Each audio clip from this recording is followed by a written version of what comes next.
পশ্চিমবঙ্গের আকাশে ফের কালো মেঘের ঘন ঘটা শক্তি বাড়িয়ে নিম্নচাপে পরিণত হয়েছে বঙ্গোপসাগরের ঘূর্ণাবর্ত। অন্ধ্রপ্রদেশ ও উড়িষ্যা উপকূলের পূর্বে তৈরি হওয়া এই সিস্টেমের জেরে ইতিমধ্যেই দুই রাজ্যে বৃষ্টির পূর্বাভাস দেওয়া হয়েছে। তবে তার প্রভাব পড়তে চলেছে বাংলাতেও। আবহাওয়া দপ্তরের পূর্বাভাস অনুযায়ী সোমবার দক্ষিণ 24 পরগনা, পূর্ব ও পশ্চিম মেদিনীপুর, বাঁকুড়া, পুরুলিয়া ও ঝাড়গ্রামে ভারী বৃষ্টির সম্ভাবনা, সঙ্গে বইতে পারে ঘন্টায় 30 থেকে 40 কিলোমিটার বেগে ঝোড়ো হাওয়া। মঙ্গলবার রাজ্যের প্রায় সব জেলাতেই হালকা থেকে মাঝারি বৃষ্টি হতে পারে। আবার 22 ও 23 আগস্ট দক্ষিণবঙ্গের একাধিক জেলায় জারি করা হয়েছে ভারী বৃষ্টির সতর্কতা।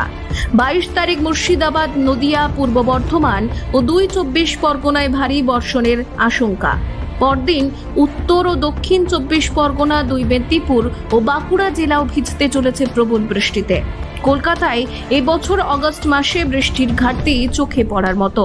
1 থেকে 17 আগস্ট পর্যন্ত শহরে বৃষ্টি হয়েছে মাত্র 152 মিমি, যেখানে গড়ে হওয়া উচিত প্রায় 372.1 মিমি।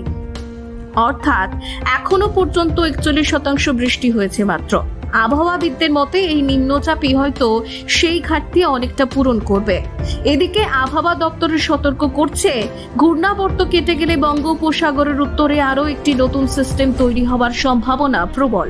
ফলে দক্ষিণবঙ্গের আকাশ আরও অস্থির হয়ে উঠতে পারে।